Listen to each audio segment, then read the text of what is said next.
इस वक्त की बड़ी खबर जम्मू कश्मीर से है, जहां जम्मू कश्मीर में 16 स्थानों पर एनआईए की छापेमारी हुई है।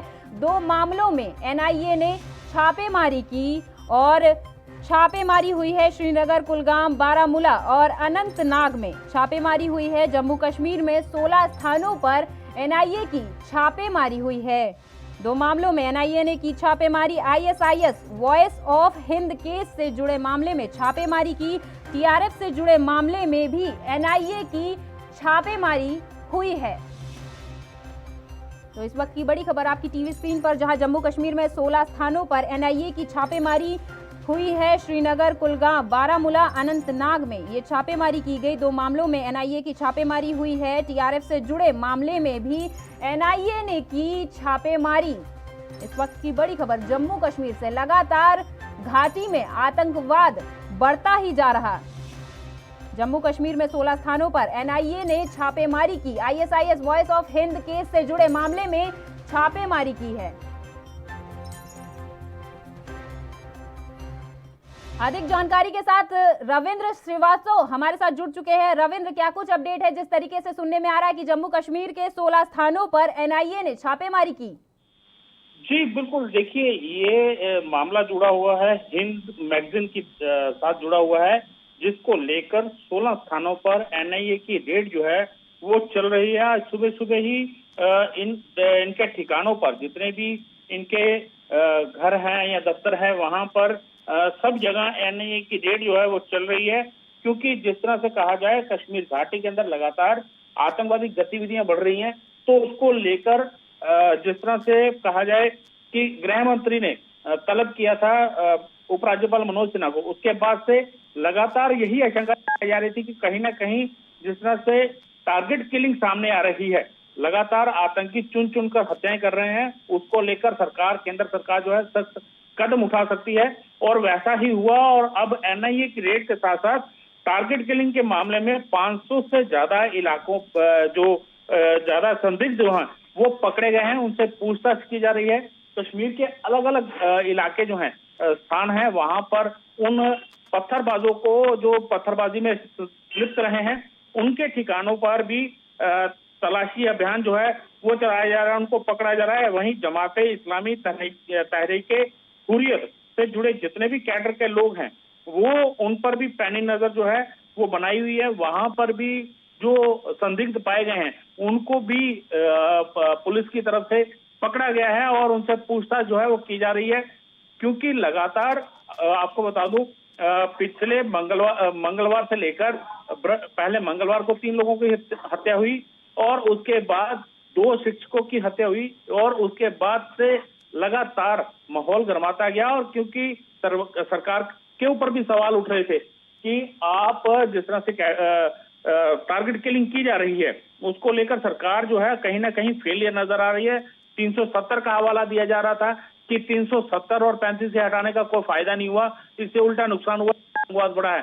तो केंद्र सरकार इसको गंभीरता से लेते हुए उन्होंने उपराज्यपाल मनोज सिन्हा को तलब किया। गृह मंत्री के साथ मुलाकात हुई। अजीत डोभाल जो हैं वो भी वहां उस बैठक में मौजूद थे।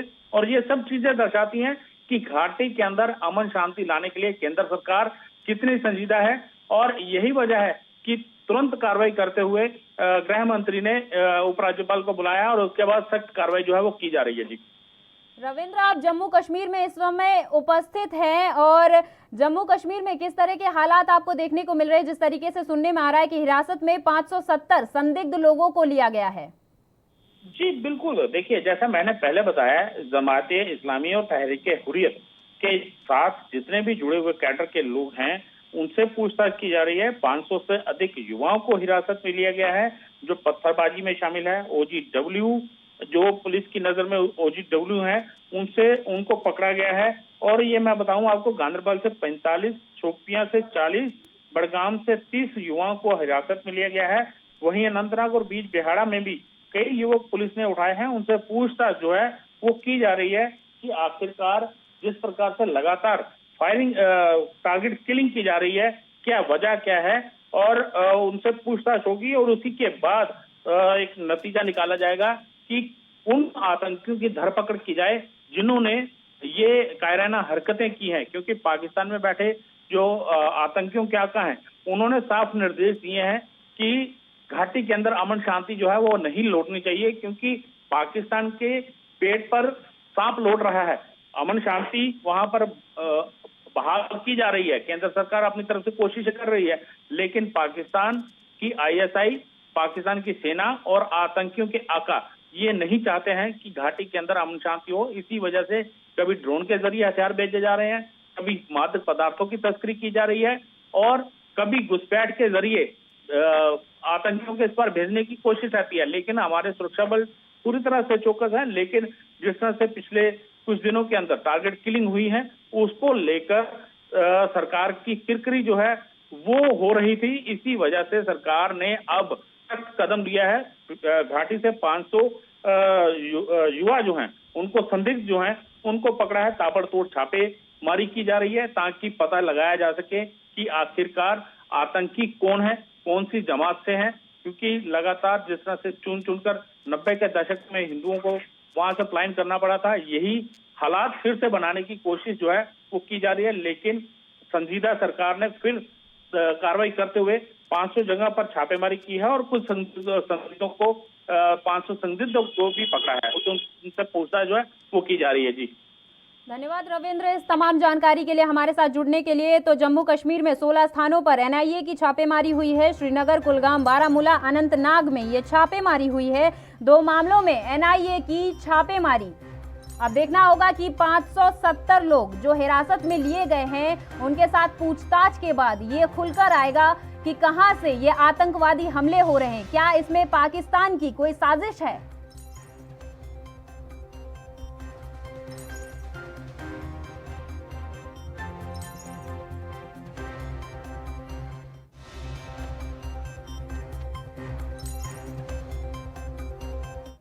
साल के 365 दिन, 24 घंटे और 7 दिन, हर हालात, वाकयात की, हर खबर की, हर दस्तक को देखने के लिए एएनबी न्यूज के YouTube चैनल को करें सब्सक्राइब और Facebook पेज को करें फॉलो।